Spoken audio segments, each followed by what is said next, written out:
with chain gangs and lynchings and Jim Crow and the Ku Klux Klan, slavery never really ended. So around 1910, for decades after, more than 6 million Negroes left the South. They sought opportunity. Most wanted decent jobs and better schools for their children. So they headed to the Midwest, California, to the north, to places like Harlem, New York, the cultural mecca for the new Negro. Poets, playwrights, novelists, jazz and blues filled the streets. Perhaps Langston Hughes said it best. To me, jazz is an inherent expression of Negro life in America. The eternal tum-tum beating in the soul of the Negro, the tum-tum of revolt against weariness in the white world. Let the blare of the Negro jazz band and the bellowing voices of Bessie Smith sing the blues, penetrate the closed ears to the colored near intellectuals.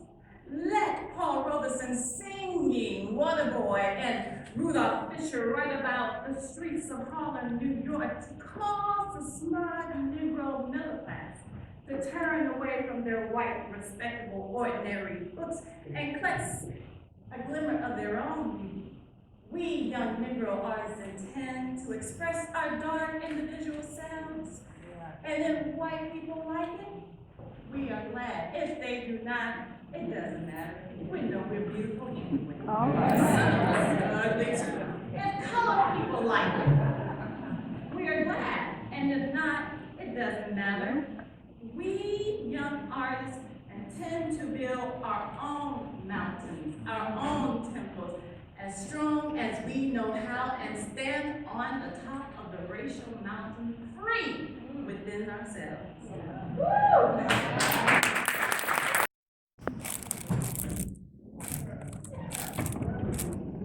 The Black Panther Party still exists. The Black Panther Party is still extremely involved in the Oakland community and communities across this country. I'm not sure if you're aware of what's been happening in the Black Panther Party and some of the things that the Black Panther members are now doing. First of all, if we're going to talk about a revolutionary situation, you have to have a people who are physically able to wage a revolution, physically able to organize, and physically able to do all that is done. How do we go by achieving this? Confrontation, violence. Is that the question you want to ask me? See, that's it.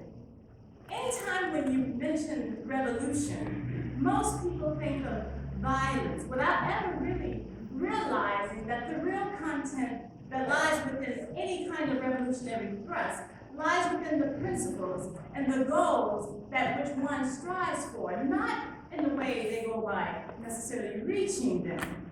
But on the other hand, we live in a society, this society is organized, and because of the violence that exists everywhere on the surface, you have to expect that there be some kind of explosion. You have to expect that there be some type of reaction.